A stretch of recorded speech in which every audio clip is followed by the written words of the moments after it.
Welcome to the Mobile Workforce Podcast, where we sit down and have real conversations with business leaders that have been where you are. During these interviews, we'll dive into what it takes to improve systems and champion processes that maximize performance. Each week, our trailblazing guests share their experiences and understanding of the workforce to help inspire change, challenge our thinking, and share what it takes to successfully travel the road to profitability. Now here's our host, co-founder and chief evangelist of About Time and WorkMax, Mike Merrill. Hello and welcome to the Mobile Workforce Podcast. I'm your host, Mike Merrill. And today we are sitting down with Steve Hathaway, our good friend from Construction Software Solutions, or CSS. Yep. And excited to have the conversation today, Steve. Excited to be here. Awesome. Well, where are we at today? What are we doing? How did we connect up? Well, we are at the 2022 Construction Financial Management Association National Conference in Atlanta, so CFMA in Atlanta. It's nice to be back in person. It's been a couple of years with COVID and all. Virtual is a little difficult to do conferences, and it's good to be back. Yeah, it is. So it's great to see you. And I just grabbed you in the conference hall and said, hey, we've been talking about doing this for a while. Let's see if we can line something up and get together this morning. Yep. So one of the reasons I really wanted to get you in here to record today, I think you just have a very unique and interesting background in not only construction software and in the technical industry, but also in construction directly. So do you mind sharing a little bit about your history with the listeners and who you are? Yeah, could take a while, but I'll try to condense it for the podcast because we don't have that much time. Okay. But really, I guess I started in construction in 1985. I was 12 years old, and I was a laborer. And some may say, well, how can you work when you're 12? And I guess you can get away with it when the owner of the company just claims that you're his son, even though you're not. So all right. I started as a laborer. With statute of limitations, you're fine, right? Right, it's good. Okay, we're good. All right. So started as a laborer, equipment operator, estimator, project manager, kind of been through every role in my career in the construction side, construction operations. Moved over to equipment management, did that for a while. Got a civil engineering degree, then a master's degree in IT and management information systems. So then I ended up as an IT director and finally a chief information officer. And then took a little break from the construction side and went over and worked for Viewpoint Construction Software for a number of years, along with Coins Construction Software. And then finally came back as chief financial officer for a $400 million heavy civil contractor out of Denver. And really, I guess that kind of concluded everything. I started from the labor and went all the way up to the CFO role, and pretty much everything in between at some point: operations, equipment, finance, IT, you name it. And then kind of that got me to where I am now. And now we started Construction Software Solutions. There's a small group of us that started this consulting company trying to take all that knowledge and help elevate the industry, trying to move it forward and present that back to the next generation. Yeah, it's really cool. You and I have a similar story in terms of, starting literally in the trenches or out in the field in the construction company and working all the way up. I wasn't 12, I was like 17. so it was legal, but yeah, it was a summer job during high school. But it's been fun to watch your journey. I mean, we've known each other almost 2 decades now, quite some time. I do think one thing that's very interesting, I remember going back to Rocky Mount, North Carolina for a user conference for Construction Imaging Systems, who you worked for. Yeah, I was there for a hot minute, right? Right, before they got acquired by Viewpoint. Right. Yep. So, but that was kind of cool. That was cool technology at the time. It's pretty unique. I mean, just like ours, we were on Palm Pilot, so it was very, very early, right? Yep. Very archaic from what we have today. But I think those steps in the journey are important in the fabric of what makes you who you are and makes you tick the way that you do. And so I think it's cool what you're doing now and actually giving back to the industry and trying to leverage what you've learned and the resources that you've been able to bring together to help other companies. And this is the one industry I've been in. It's the only thing I've ever done is construction in some way, shape, or form. And I love the people. It's it's a lot of blue collar people in the field that no matter what happens, they will get it done. They will find a way. They don't come up with excuses. They have deadlines to meet and they make it happen. And I really like that mentality. Yeah, very adaptable and just to get it done, elbow grease attitude. And it's 110 degrees outside and you're paving asphalt and you're laying asphalt down and or it's 20 below and the wind's blowing and the snow's blowing and you can't shut your equipment off at night because it'll never start again. Right. So you have to let everything run all night long. I mean, those types of conditions that you don't see in other industries. Yeah. So yeah, it's cool. What we do is pretty cool as an industry for sure. So tell me this. I mean, really, that's a background, but the meat of what I think you and I should talk about today is there's a lot of data. There's all these software companies. There's a lot. I won't steal any of your thunder, but I mean, share with us why you started this company, what it is you're trying to do, and why is it such a big deal? Yeah, and you kind of hit on it there, Mike, when you said there's all these systems. And here we are at the CFMA conference, and you look at the exhibit floor, and it is packed full of software systems. And there's 10 by 10 booths that go on and on and on of just different software systems. A lot of them do the same thing. Some of them don't do, or some of them are unique in their little microcosm. Some replicate each other's functionality, but they all are trying to do the same thing. They're all trying to help the industry move forward. And what we've seen is contractors will come here, and in the end, they buy everything. It just seems that way. Or nothing. Or nothing. Yeah. They'll go one way or the other. They'll buy everything or nothing. Yeah. And then 2 years later, they realize it's like, man, I have all these systems. And where's my data at? And now I want reporting across all these systems. And I've got data in this cloud and that cloud, and I've got data local. And how do I simplify this? Because, I mean, we're working with a client right now who actually coined the phrase that we now use as kind of our motto is fewer systems, better data. Because I like that. And they were the ones who said it because we were working with them and they said, we have all these systems and all we want is fewer systems and better data. Can you help us get there? So we go in and we look at the different systems they have. We try to work through all of their workflows and business processes and truly understand their business and then say, okay, well, maybe you can combine these two programs together into one. Right. And maybe it doesn't do 100% of what it does today, but maybe it does 95% of what it does. And maybe you're okay with that. Right. And let them choose and, again, get back to simpler methods, and then have a strategy for their data so that there's methods to report on it using Power BI. I mean, we're all talking data analytics these days, and Power BI is kind of the default that everybody goes to. But you can't really use Power BI, you can't use data analytics unless you have a strategy for how to store the data and organize it. Because there's one thing that data analytics is very good at, and that is showing you how ugly your data is. So people start getting into the data analytics and they realize, oh, that's not what I thought, or this data was put in 6 years ago and it doesn't match the way we're tracking things now, and it doesn't line up and it's not useful. So again, you have to have a strategy to make all that work. So. Yeah, and to your point, and I've shared this story a little bit before, I don't think with you, but we had a customer, this is, maybe 12, 13 years ago. They were trying to consolidate all their data in this Sage database that they had. It was the old Timberline system. Oh, yeah. And they basically they did what they call a rekey or a key change. And they were trying to consolidate their list of cost codes or tasks or extras down to really what they were doing. And when they looked system wide, they had over 77,000 different potential activities to cost time to in their system.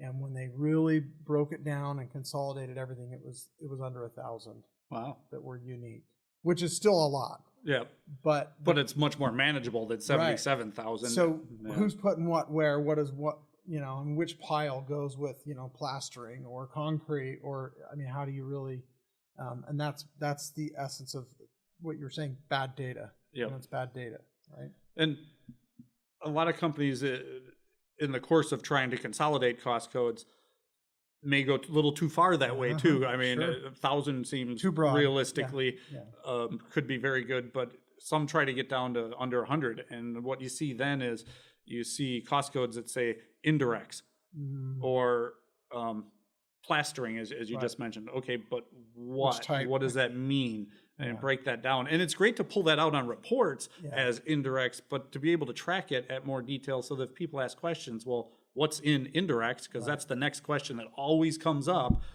Oh, well, that's project management and superintendents and whatever, utilities and things like that. Well, okay, but then break that out. But if you want to see it on the report as indirects, fine. But on the cost coding, maybe break that out, but manage it so that it's not, so that the cost codes that are in your job are only being used by that job, that you don't have cost codes in there that don't have budget to them. Right. I mean, you got to make sure they're clean, and that a lot of people also track to turn cost codes on when they're actually doing the work and turn them off when the work is done. Right. Good. That's a good thing, but a lot of people don't. Right. So. Right. Yeah, so there's a lot of structure that's behind this, which goes back to systems. And we were talking before, and the phrase popped into my mind. Data doesn't care about politics, right? Right. I mean, in companies, there's these discussions going on. There's people that are angling for this system, or I really like that sales guy, or we're friends with this company because we see him at this event, and those things are all fine. But at the end of the day, what is the company's goal? What are they really trying to accomplish? And then what systems or processes are going to help them best accomplish that, right? Right. And that's not political. That's just weighing out what makes the most sense, right? And that's different than going back and talking to the people who do your implementations of, say, your ERP, or if you bought different point solutions along the way. It's different than talking to them because they do really well with their products, but nobody is saying, okay, but what's the data strategy for the whole organization? And you need that architecture, you need that design, because today's systems, really, it's not about the ERP like it used to be. It used to be that accounting system was the end-all be-all of all data, but now we're really seeing that ERP system get pulled apart. And it's all those vendors that are up in the exhibit hall. It's people like yourself. I mean, time entry is now not part of the ERP system. It's out here. Payrolls over here. HR's got pulled out this way, and the ERP is. I used to say it's now accounts payable, accounts receivable, the GL, and job cost, but now I'm starting to even see accounts payable get pulled out, and accounts receivable is starting to get pulled slightly. And project management. Project management's been gone. Right? Used to be, so all this stuff is getting pulled apart, and every contractor is going to have their unique collection of systems that they use to run their business with. And how do you report on it when it's in all these different places? And again, that goes back to Power BI. Right. But in order for Power BI to work, you can't just say, well, we use these 6 systems and make it work. You got to have good structure of your data to get there. And that has to be planned out and thought about and organized ahead of time. And you want to start doing that today, because if you want good data 10 years from now, you got to start organizing your data today so that 10 years from now you have something good to look back on. Because a lot of companies we deal with, they want Power BI, and then, as we said earlier, it shows you how ugly your data is, and they spend the next 3 years trying to reorganize their data, and then in 3 years they just are finally beginning the journey of having clean data. But even that doesn't give you a report right away. Now you have to get years of data in that clean structure to report from. So I mean, you're 5 years out. Wow. So the sooner you can get going, the better. Well, stepping back from that it really, as you zoom in on that whole conversation, it goes back to getting data and information every day, real-time visibility, right? Yeah. So that's the other side of that, is like, okay, yeah, we can spend this 5 years doing this other thing, but in the meantime, we're running payroll, we're logging hours, we've got costs accruing, we've got overhead, we've got liability out there. So how do we quickly rein that all in And while the plane's in the air and we're switching the engine out, we still got to maintain flight and elevation so that, we don't crash and burn, right? Yeah. So that takes a lot of planning, a lot of organization to even just get the logistics of being able to switch the engine on the plane while you're flying, right? But the goal with the data collection has always been, and should be, to collect the data as close to the source of the data as possible. Yeah. So whatever type of data that is, you want that individual who generates that bit of information to be the one that enters it into the system, because that person is really the only one who cares, for the most part, about that data. Yeah. And the classic example is the person entering their time in the field. Right. Nobody cares more about that time entry than that person who's entering their own time. So they want to be paid for it. They want to be paid. It matters to them. You may think payroll cares, but they don't care. Right. Not to the same level, right? Check. It's just they got a process. Yeah. Project managers, they see the job cost, but they see thousands of entries come in. So how much does that one entry matter? It's just math, right? Yeah. So, or daily logs. I mean, you take daily logs coming in from the field. Who should be entering those? Is it somebody in the back office, or is it somebody in the field? And that person in the field knows what's going on and knows how it's going to affect their job. Right. They should be the one doing the entry and not trying to convey it back to somebody else. So it should be captured as close to the source. Yeah, their eyes and ears are on the project. They saw and heard it, right? Yep. They should be documenting it, right? Yep. But then once they do, it should be shared quickly and with all interested parties that need that information. That goes into workflow. So you capture the data as close to the source as possible, and then it should go into a workflow where the individual user does not have to think about where it goes.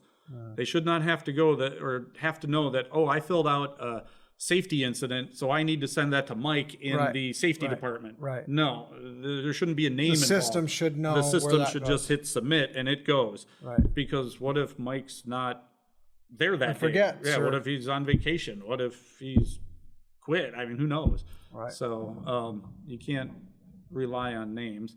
And then from a training aspect too, it's hard to bring new employees in and say, you gotta email this to that person, email that over there. It's just too much. Yeah, you got an HR manager or a hiring manager or somebody that's over that new employee onboarding or have a role, right? Yeah. So. And then really to build forms out with the systems, whether they're point solutions or your ERP or whatever, but again, being able to collect the data at the source and then move it through the workflow without names, that it's all from one position to the next. So, and you see that more in the tier 1 ERPs where the Microsoft Dynamics, the SAPs, but again, a lot of those are kind of above. They're too much for the construction industry, for the size companies that we tend to have in the construction industry. They're too expensive, so you don't see that a lot. But those type of systems, when you get outside the construction industry and you're looking at healthcare, you're looking at retail, anything like that, you see those systems, and everything it's the organizational chart of the company is in the system, and the workflows are defined by that organizational chart, and whatever name is associated with positions is kind of irrelevant. It's really the workflows are from one position to another. I'd love to see that in this industry. Again, you tend to see it more up market on the ERP systems, but again, why haven't we gotten there? Why don't you think construction has figured that out yet? I know they're smart enough, right? They are. So a lot of it, I think, just goes back to the size of the companies, for the most part. I'm not saying it's about every contractor that's out there, but a lot of contractors are still fairly small companies, less than 100 people. Right. And that's just the way the industry is. Statistically, that would be totally accurate. Yeah. And when you're less than 100 people, you aren't going to spend the money for that type of system. You don't need that type of system. Processes and layers and And you also end up in those smaller organizations with people that do multiple roles, which makes it more complicated. You always hear that you should have separation of duties in accounting and all this. Well, a lot of construction companies don't even have that because they only have 4 people in accounting. How can I separate duties when I only have 4? Yeah. And the accounting person also does IT. Yeah, Like, right. That too. They do both, right? Right. In some companies, right? Yep. That's just a hat you end up, oh, you understand computers. Why don't you manage work that? with the network? Yeah. Google it. YouTube. Yeah. Yeah. So That's funny. But I mean, that's exactly it. It's just the size more than anything of most of the companies. So you're engaging with customers. This is a fairly new startup venture for you. Obviously, you're already working with customers and you have things moving. What has been surprising with you so far, and then maybe what's not a total surprise in your findings? Well, the biggest surprise, which is kind of unrelated to this, but it was fascinating, was to see coming out of COVID, how the culture at construction companies has changed. That they're much more open to remote work than they used to be. Interesting. And some of them I've seen too that are fairly large contractors. They've even changed their policies to just say, hey, every Friday we shut down at 11 a.m. and Really? everybody gets a 2.5 day weekend. Wow. That it really kind of changed during COVID. And I don't know, it was unusual. But with the remote work goes back to the data systems, because now people are like, okay, now I've got to be able to get at this. They've got tools to help manage that, so now they could do that, right? Yeah. And you look at remote work, and there's people that are for it and against it. And when I look at it, I always said, because I used to be a hiring manager and still am, right? But is my talent pool within a 45-minute drive of this office? And maybe they're not. Maybe there's talent that I want working at my company that's an hour away, 2 hours away. Right. People don't move anymore. I mean, they used to, but that's not like it used to be 5 years ago, 10 years ago. People would move to their job, but now it doesn't happen. So again, how does that tie into the technology? You need systems, you need process. It needs to be defined better than it used to be. It was different when everybody was all sitting in the office. It was a lot easier to understand process and the workflows within the organization, because you knew everybody in the building and you talk during lunch. But if you're going to be remote, if you're not in that environment, those processes have to be better defined. And it's not so much a training issue of trying to train people on process. It's that the user shouldn't be trained on the process. The process should just flow. Right. And they shouldn't have to care about it. Yeah, hit a button and let it go. Hit a button and let it go. Yep. Yeah. Set it and forget it. Yeah. So. All right. Well, that's interesting. I think, to your point, you've got people that are, and even in our type of companies in software, you don't want someone having to commute 2 hours or an hour and a half because it's not maintainable. At a point, they're going to get really frustrated and they're going to think, why am I doing this? I got to get a job closer to home. So if we don't allow for some of that, then they're not going to be happy, right? They're going to leave. That's exactly That's it. not good for culture, right? Right. So that's an interesting takeaway that you've seen. And unfortunately, out in the field, you still got to. Yeah. The people actually doing the work still have that commute, but So are you seeing some things that you're not surprised about, or that you're like, man, this is worse than I even imagined? I mean, really, what was worse was the number of data systems that are out there, and you'd go into a company and they don't even know. You'd ask, well, and this might be an initial interview, well, how many systems are you using? And they'd rattle off 7 or 10 systems. And I'd be thinking in my head, it's like, I'm going to double that. I'm going to say you got 20. But then when you'd actually go in there and start doing a discovery, it's like 40. Yeah. And nobody has any idea where all their data is.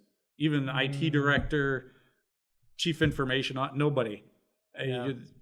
It's very much like an aircraft carrier. I mean, if you've ever been in the military, in the Navy or anything, where you're on an aircraft carrier, there isn't any one person who completely understands how that entire operation works. Everybody knows their piece. Interesting. And then it all works together, but there isn't any one person who knows the whole thing. And it's the same here. It's getting that way in the construction industry because there's so many systems. Yeah. It's funny you mentioned that. Just yesterday I was talking to a company. They're looking at our solutions, and we've been talking to them for a little while.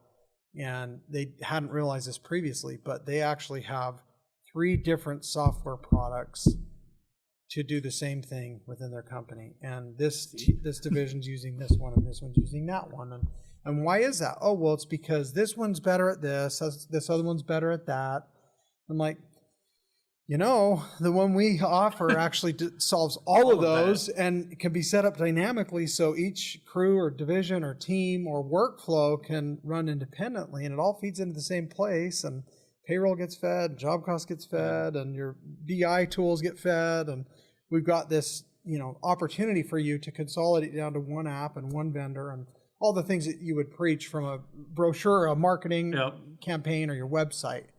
But that's the truth. It's like, how many times do we, replicate processes and systems and spend money on the same thing more than one time? Right?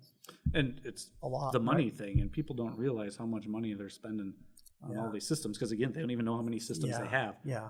And it really,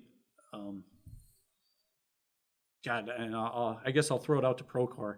Those guys, Sure. They're spectacular business model, because they were able to sell their product to the job site. Yep, the top.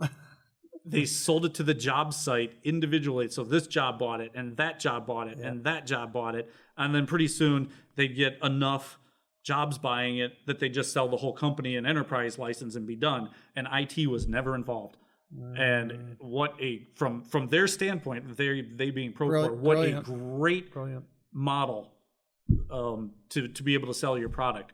From the contractor standpoint, right. It was the beginning of losing control of their data, because Procore's won, but as more and more companies started doing, more and more software vendors start doing that same model, more and more of that data gets out of IT's hands, and the organization doesn't know where it is. It keeps getting pulled this way and that way, and jobs are signing up for software that nobody knows about, and you see that all the time. Where jobs just, I like this software and it's going to save me money, so I'm going to go buy it, and I don't need to get anybody's approval, because again, that software product did a great job of designing their product that they doesn't need IT's involved. IT.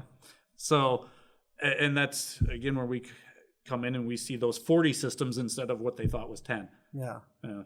Well, it reminds me, I think it's probably been 6 or 8 years ago, but when we were first launching our cloud product, I remember we were having an internal discussion, and we were talking about how we were going to share this message with the industry that,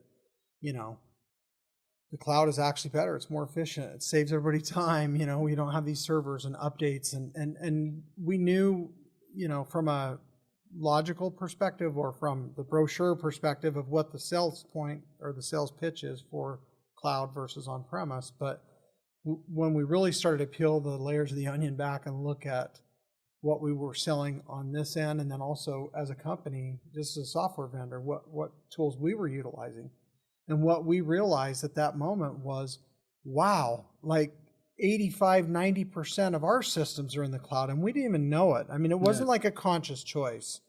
You can't buy a CRM that's on-premise anymore, right? You can't. I don't think so. Maybe Microsoft Office or some of these other tools. I mean, they're not installed anywhere. It's all cloud-based, right? And so what we realize is, wow, most of our stuff now is even QuickBooks, right? You can't buy the desktop stuff anymore. I mean, you got to pay every year. So it's the a most base subscription system. So, but you get your upgrades, and it just keeps flowing. And it works. But on my phone from anywhere, I can look at reports and dashboards, and I would never trade that out for what we used to have. And backing it up and getting it to the accountant for taxes every year, and then I made these changes. Now I got to update this and back it up, and then give it to you. And I mean, what a mess, right? It took a lot of time. So I think under our feet, a lot of these things have changed, and I think sometimes construction companies' brains are maybe stuck in the past to what we're used to doing. And I think that's part of the challenge. We've got to try and, kind of uproot their cold dead hands that are around that stuff, and let them realize, like, hey, this is better over here. It's warmer on this side of the hill where the sun shines brighter. But people would say, and this is one guy I was working with a couple of years ago, who was total anti-cloud. He wanted all of his data on his servers, and there's still some of those out there. Yeah, sure. But he gave the most interesting reason that I never forgot, and that was his answer to why he wanted his data locally was that if the IRS ever came knocking on the front door, that he would be standing between the IRS and his data. But if it's out there in the cloud, the IRS can go right to that vendor and get the data without him. And I'm like, is that a good reason? Like, that's how you run Did you into say that out business? loud? Yeah. Like, okay. We'll just leave that one alone. Right. But there is the security. I mean, that kind of is somewhat of a humorous story, kind of. But really what it leads to is the security thing. And contractors say, well, nobody is going to go after my data because I'm not big enough. I'm just got 20 guys here running maybe QuickBooks, as you said, locally back in the day. Nobody's going to come after my data. What do I have? Right. Oh, but they will. Because it is so easy to get robots on the internet to mine your data without, it's not some hacker over in Russia or Iran hacking into your system. It's a robot that hacker wrote that's just scanning the internet and finding anything and everything, and it'll just pull it in. So it's so you are a target no matter how small you are, and nobody is going to secure your data better than Microsoft, Amazon, all of those big names, because they have people that do that. That's all they do is fight the intruders and the hackers. You're never going to be able to XYZ do that. Construction doesn't have that guy. Yeah. And you'll see this if you come to my session tomorrow here at CFMA, but you guys can't do that. But the town of Erie, Colorado, didn't believe or didn't take cybersecurity seriously. And the company I was working for, we were building a bridge. So we were building a bridge in the town of Erie. And the town of Erie is a pretty small town. Like, I believe, I don't know the exact number, but I've heard that their like entire annual budget for their entire operations of their town is like 15 million. So it's not a lot of money. It's a pretty small town. But on their website, the town of Erie's website, they had posted that our company was building a bridge. And somewhere else in their website, so same town of Erie website, just down a different path, they had if you're a contractor, here's how you change your banking information form that people could print out. Wow. And somebody from the other side of the planet looked at their website and saw this little tiny town of Erie, who didn't think they were a target, and downloaded that change of banking information form and filled it out with our construction company's information because they got that from the same website, filled it out, changed the bank, sent it in, and the town of Erie never double checked on it. They just changed the banking, and $1.2 million went out of the country somewhere, and the FBI never did find out where. Wow. And the town of Erie lost $1.2 million out of whatever their annual budget was, so significant amount. A big part, a high percentage. And then there was no insurance that would cover it. Their insurance didn't cover it either. So they didn't think they were a big target because they only have a few employees in the town of Erie. But it was little things like that. So yeah, great example. That's very, very interesting. A lot of crazy stuff going on out there these days. And, so yeah, I look at that and it's like, really, it's that easy? I'm not the best hacker, but I'm thinking, is it really that easy? Right. But apparently it is sometimes. Wow. So reining it back in, I guess from everything we've talked about, essentially, over there in this vendor hall, there's just this pile of solutions, a lot of great systems, overlap, 7 or 8 or 10 in some specific areas that solve a certain thing. There's probably a dozen ERP systems. I mean, there are lots of choices. What do you recommend to companies to weed through that and kind of get the best of breed, and then connect up with true integration, those best solutions that as a conglomerate will actually help them solve their challenges. Yeah, I think the biggest thing is to understand your processes before you embark on that. Know your processes, document your processes, so that not just one person understands the process, but that as a group, everybody can look at the paper and say, oh yeah, this is how this process works, and here's what it is today. Here's what we want it to be, and we're going to say 5 steps. I can visually see that Right. these 5 steps disappeared by implementing this system, and now I can put dollars to it. It's like, okay, now are those 5 steps, do they take 5 minutes a day, or do they take 5 hours a day? Well, what are those steps? Right. And try and break that down so you can convert it to dollars, and then determine which system is best by what number of steps is it going to reduce, what efficiencies are you going to gain, and then the cost associated with it. Because in the end, you should be able to come up with a number when you're doing any system evaluation, whether it's for an ERP or for a point solution that maybe connects to that ERP. You should have a number, not emotions, but a number, a score of how this one does versus the next one versus the next one. So, and everybody who's involved, all your stakeholders, should be part of determining what that number is, and they should all agree. By the time you're done once you've gone through the process, because you defined the process first, so everybody agrees on the process, and then you start filling out the numbers, and as you're doing the scoring, you get to the end, and it's like, well, it's real simple. You just pick the one with the best number. Yeah, it's just math. It should be defined by math. Okay. And so does your organization provide a service like that to help step somebody through that? Yeah. Okay. Because that's the next thing I'm thinking is, if I'm a smaller builder, if I haven't done this before, if I don't know what I don't know. Right. What does it cost to have somebody, roughly, what does it cost to get somebody in to help navigate those waters? It depends on their size and their complexity. It really goes anything. What is it? You go to a doctor, what does it cost to treat cancer? Well, I don't know. That could be, it could be skin cancer, and let's just cut this out here. Or you got kidney cancer or bone cancer. Okay, well, that's a whole different price model. So it depends. If you're just a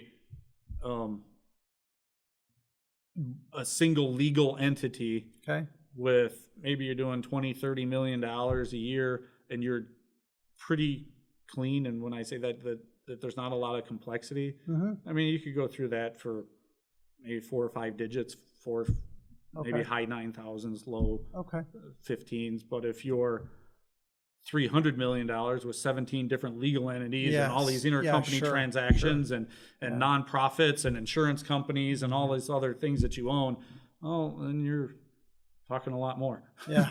Okay. So it goes back to skin cancer versus bone cancer. Well, that's fair. That's good. I just want to put a pin somewhere that someone can say, if I spend 8 or 10 grand, I can have somebody come in as an expert if I'm a small organization, and they can help us take care of this so we can put our best foot forward. And as we both know, companies can save that kind of money in weeks. In the flash. In weeks. And that's literally. Otherwise, you shouldn't be putting it in. Otherwise, you should just stay with what you're doing with manual processes and Excel.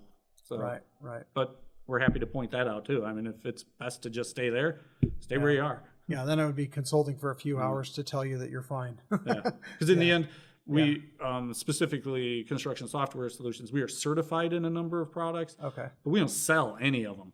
Yeah. So we don't really care. Our goal is just a trusted advisor to right. say we want to help you find what's best for you. Yeah. So that we're not trying to push any product on you or anything that way. Awesome. So. Well, it's been a lot of fun. I'm glad we finally were able to sit down and do this. It was. Tell me, if you were going to say one thing to the listeners, what would be the number one takeaway for them from our conversation today? I would say it's you have way more systems than you think you do. No matter what it is, you say you have 10, but you probably have 40. Okay, good to know. Well, I appreciate that, and then thanks again for joining us today. It's been fun. We'll have to do it again down the road. Check in on you, see how things are going after you've got a little more time under your belt and you've seen a few more horror stories probably to share. So, it'll be good. Thank you. Well, thank you.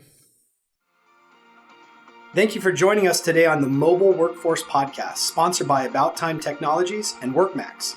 If you liked the conversation we had today, or were able to learn anything new or helpful, please make sure to follow us on our WorkMax page on LinkedIn and on Instagram at WorkMax_. And subscribe to the show on iTunes or your preferred podcast platform so you will never miss another insightful episode. Also, if you enjoyed the podcast, please leave us a 5-star rating and review and share the show with your friends and colleagues. Your support means the world to us and will allow us to continue providing impactful information with others looking to improve their results in their business and, in turn, their life.